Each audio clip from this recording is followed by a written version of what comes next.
Assalamualaikum warahmatullahi wabarakatuh. Hai teman-teman, kita ketemu lagi di mata kuliah Manajemen Risiko. Di pertemuan kedua ini, kita akan membahas mengenai tujuan dan fungsi dari manajemen risiko.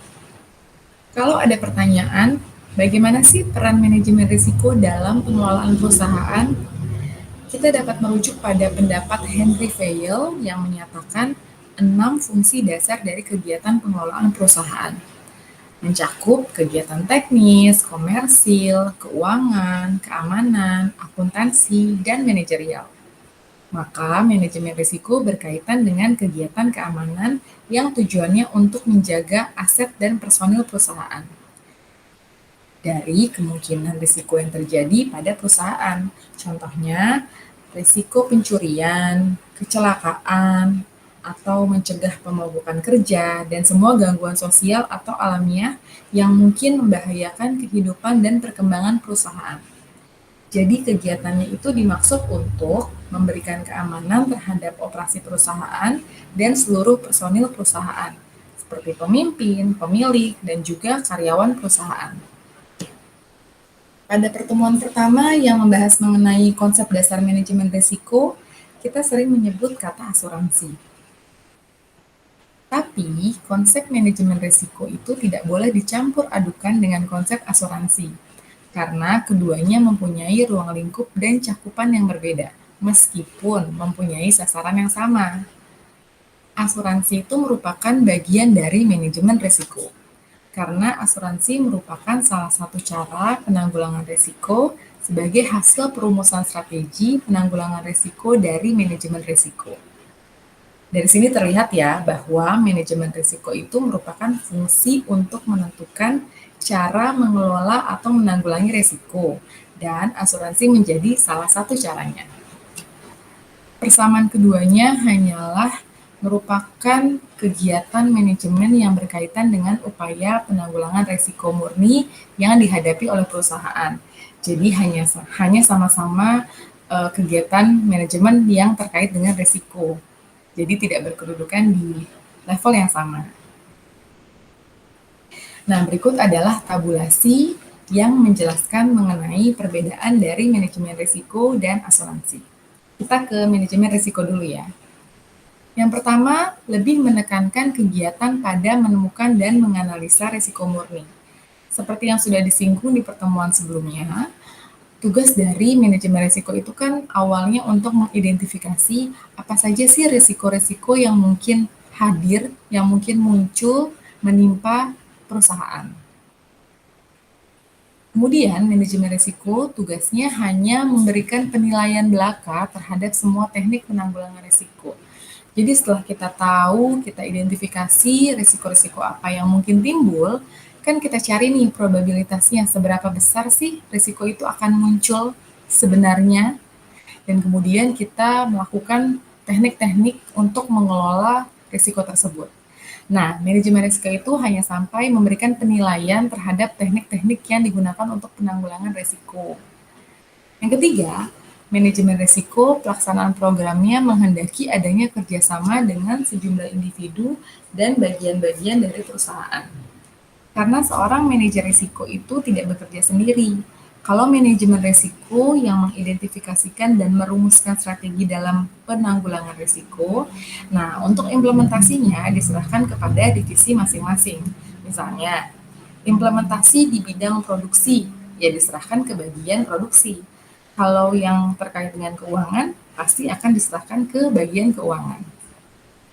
Keempat, keputusan manajemen risiko mempunyai pengaruh yang lebih besar terhadap operasi perusahaan, karena ini menyangkut keselamatan dari perusahaan.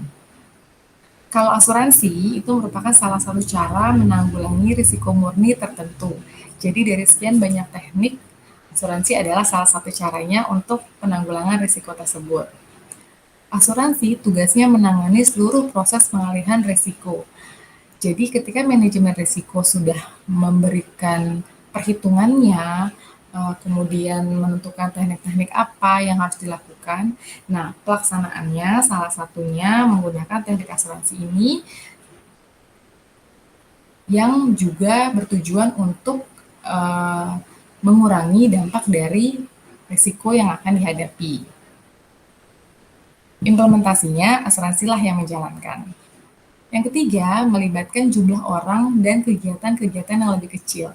Yang keempat, keputusan di bidang asuransi mempunyai pengaruh yang lebih terbatas.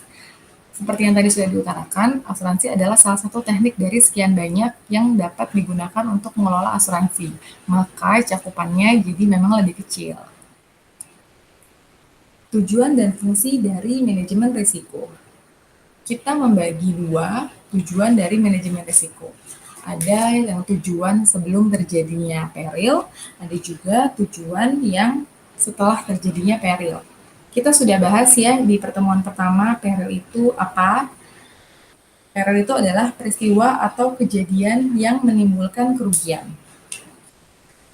Kita masuk ke yang pertama, tujuan sebelum terjadinya risiko atau peril. Hal-hal yang bersifat ekonomis.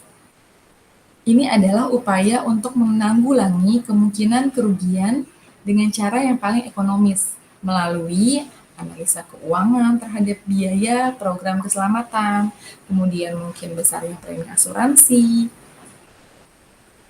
biaya lainnya dari macam-macam teknik penanggulangan risiko yang sudah ditetapkan oleh manajer risiko.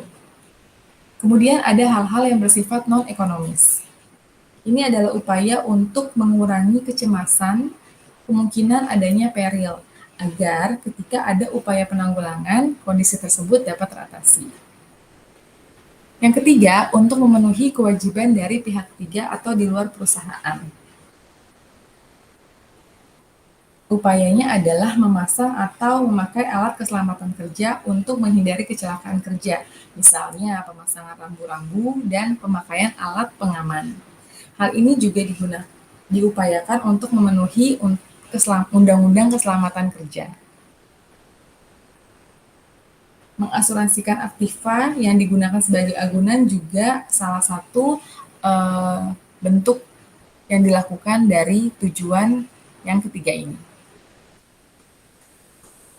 Lalu ada tujuan sesudah terjadinya peril. Yang pertama, menyelamatkan operasi perusahaan.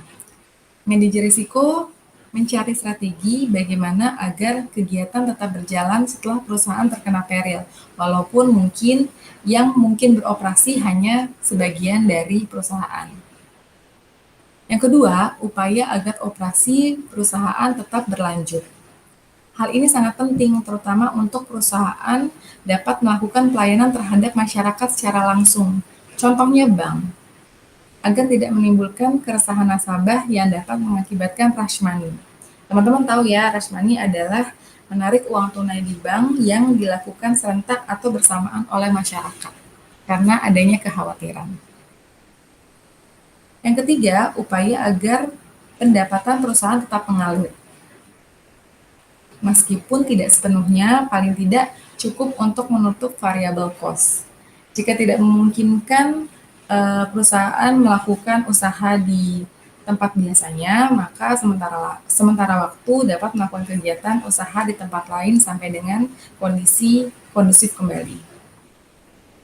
Yang keempat, upaya agar pertumbuhan usaha bagi perusahaan yang sedang melakukan pengembangan usaha tetap berlanjut. Misalnya untuk perusahaan yang sedang produksi produk baru, atau mungkin memasuki pasar baru, dan sebagainya. Jadi tetap diupayakan agar usaha yang dirintis itu tetap berlangsung, karena untuk melakukan usaha rintisan pasti sudah mengeluarkan banyak biaya, sehingga perlu untuk tetap mendapatkan income. Yang kelima adalah tanggung jawab sosial perusahaan. Ini adalah upaya untuk menyusun kebijaksanaan yang membuat atau meminimalisasi dampak buruk dari terjadinya peril terhadap karyawannya, pelanggannya, suppliernya, distributornya, dan bagian-bagian lain yang terkait. Jangan sampai terjadinya peril menimbulkan masalah sosial seperti pengangguran. Fungsi pokok dari manajemen risiko. Yang pertama, menemukan kerugian potensial. Hal ini berupaya untuk mengidentifikasi seluruh risiko murni yang dihadapi perusahaan, seperti kerusakan fisik aset perusahaan, kehilangan pendapatan karena operasionalnya pasti terganggu, kerugian apabila mendapat tuntutan hukum dari pihak lain, kemudian kerugian yang timbul dari penipuan, tindakan kriminal, atau bahkan keyman atau orang yang diandalkan oleh perusahaan sakit, cacat, atau meninggal dunia. Hal yang dapat dilakukan adalah mungkin observasi di tempat kerja, menggali informasi, dan menganalisa semua aktivitas di perusahaan. Misalnya, kemungkinan kerugian karena keterlambatan bahan baku dari supplier. Mungkin kita dapat menambah jumlah supplier agar tidak bergantung pada satu supplier saja, atau mungkin kita harus memiliki cadangan stok agar ketika ada kendala dari pengiriman supplier, kita masih memiliki bahan baku yang dibutuhkan. Yang kedua, mengevaluasi kerugian potensial. Ini ada dua ya, ada besarnya frekuensi, ada juga besarnya kegawatan. Kalau besarnya frekuensi, ini artinya memperkirakan jumlah kemungkinan terjadinya kerugian dalam satu periode. Misalnya, berapa kali terjadinya keterlambatan pengiriman bahan baku dalam 1 tahun. Nah, itu adalah besarnya frekuensi.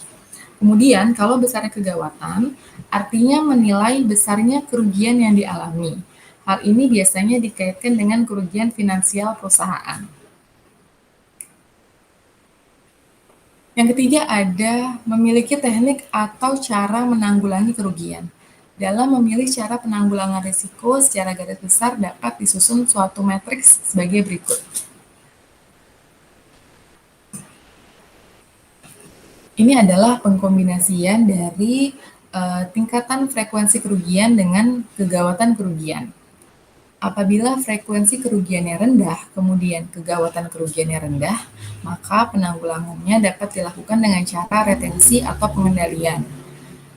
Ketika frekuensi kerugiannya tinggi, kegawatan kerugiannya rendah, yang dapat dilakukan adalah retensi atau asuransi atau bisa juga pengendalian.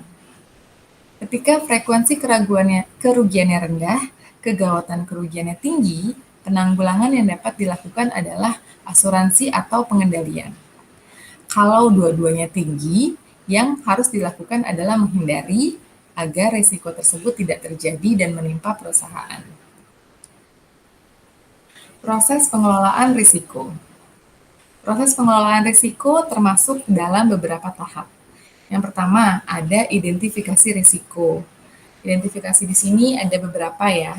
Yang pertama, kita harus mengidentifikasi tujuan dari pengelolaan risiko itu sendiri. Apakah agar income yang stabil, ataukah agar didapat keamanan dari personil perusahaan. Kemudian kita juga harus mengidentifikasi kemungkinan risiko. Apa aja sih risiko yang akan terjadi dan dampaknya. Apa aja dampak yang terjadi dari risiko tersebut. Yang kedua, oh iya, langkah ini merupakan langkah yang paling sulit ya teman-teman, tapi juga paling penting. Karena keberhasilan pengelolaan risiko tergantung seberapa lihai dan jeli hasil dari identifikasi tim manajemen risiko.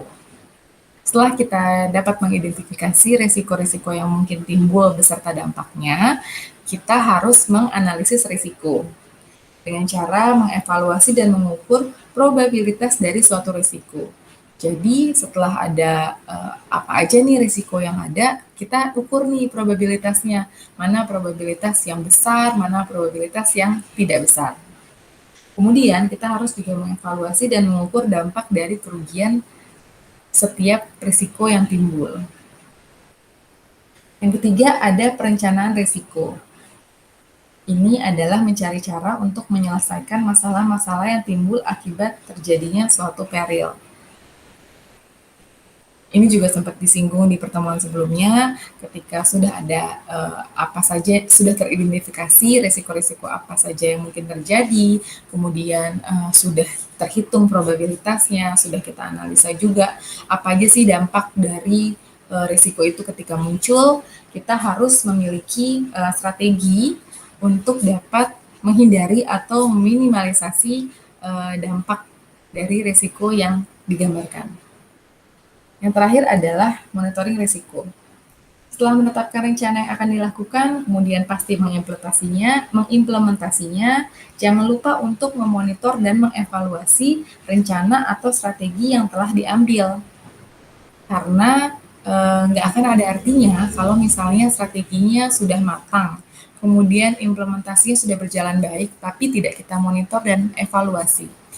Karena monitor dan evaluasi itu berguna untuk mengukur seberapa besar efektivitas dari strategi tersebut. Ketika strategi tersebut tidak berjalan sesuai dengan harapan, sesuai dengan tujuannya, maka kita jangan segan-segan untuk mencari strategi baru sehingga implementasinya sehingga dampaknya sesuai dengan tujuan dari perencanaan strategi tersebut. Nah, ini adalah model dari uraian yang sebelumnya ya. Ada identifikasi risiko tadi kan, dengan cara mendaftarkan atau mengidentifikasi, bikin list gitu risiko-risiko potensial. Kemudian setelah teridentifikasi, dianalisis, yang mana yang probabilitasnya paling tinggi. Jadi dibuatlah daftar prioritas risiko. Kemudian perencanaan risiko. Kita harus merencanakan atau membuat strategi gimana nih untuk menghadapi risiko tersebut. Apakah harus dihindari atau membuat rencana contingency. Kemudian monitoring risiko, pengkajian risiko, dievaluasi seberapa efektif strategi dan implementasi yang sudah dilaksanakan oleh perusahaan. Nah, ini adalah model dari proses pengelolaan risiko. Strategi risiko. Strategi tersebut dapat dijabarkan ke dalam 3 kategori, yaitu strategi menghindari, strategi meminimalisasi, dan rencana contingency. Strategi menghindari. Kalau kita mengikuti strategi ini, berarti probabilitasnya untuk timbul risiko akan berkurang. Ya, ini untuk untuk mengurangi probabilitas dari risiko yang muncul. Contohnya, strategi menghindari risiko adalah strategi yang berhubungan dengan komponen rusak. Misalnya dengan selalu melakukan pengecekan ketika barang datang dari supplier atau menetapkan standar produksi apabila barang tersebut kita produksi sendiri. Yang kedua, strategi meminimalisasi. Dengan mengikuti atau menjalankan strategi ini berarti kita meminimalisasi dampak dari risiko atau menguranginya. Contohnya, strategi minimalisasi adalah staf yang sakit. Misalnya dengan melakukan program medical check-up rutin atau pemberian vitamin dan suplemen secara rutin terhadap karyawan. Yang ketiga, ada rencana contingency, yaitu mengikuti strategi ini berarti Anda bersiap untuk yang terburuk dan pastinya sudah memiliki strategi untuk menghadapinya. Contoh strategi contingency adalah strategi untuk masalah keuangan organisasi. Nah ini kita harus memiliki misalnya ya contohnya memiliki cadangan dana untuk pembiayaan apabila risiko tersebut terjadi. Nah ini adalah beberapa metode pengolahan risiko. Yang pertama ada asuransi. Asuransi itu kan merupakan kontrak kerja ya antara yang diasuransikan dengan perusahaan asuransi. Kemudian perusahaan asuransi itu memberikan kompensasi kepada pihak yang diasuransikan dengan sebagai balasannya pihak asuransi menerima premi dari pihak yang diasuransikan. Kemudian ada lagi metodenya itu dipindahkan. Untuk risiko murni atau statis dipindahkan ke perusahaan asuransi, sedangkan risiko dinamis atau spekulatif dipindahkan kepada masyarakat, konsumen, ataupun lembaga non-asuransi.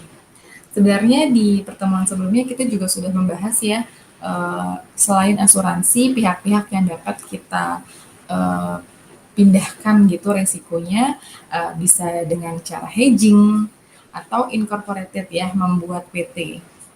Tapi di sini juga disebutkan bahwa kita dapat memindahkan risiko tersebut kepada konsumen. Kayaknya agak aneh gitu ya, agak janggal. Kan kita melakukan pelayanan jasa ataupun penjualan produk kepada konsumen ya.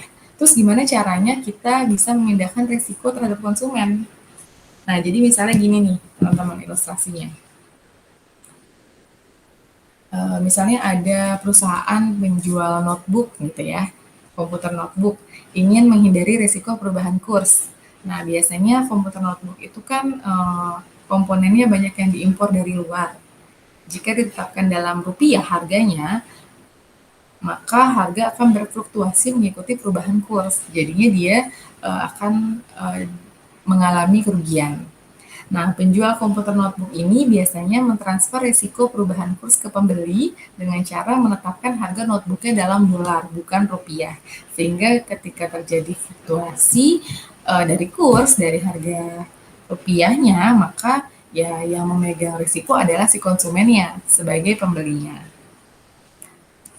Yang ketiga adalah metode dikombinasikan. Jadi ini disesuaikan ya dengan kebutuhan dan risiko yang dihadapi. Ketika risiko tersebut mungkin bisa ditangani sendiri, maka ditangani sendiri. Apa mungkin risiko tersebut bisa dipindah tangankan dengan beberapa cara tadi, salah satunya asuransi ataupun yang lainnya. Yang keempat, pencegahan kerugian. Metode pencegahan kerugian ini adalah dapat kita lakukan dengan cara mungkin monitoring sehingga kita dapat mendeteksi secara dini apa saja yang menjadi kejanggalan atau ketika terjadi penyelewengan dan sebagainya. Yang kelima, metodenya adalah menghindari.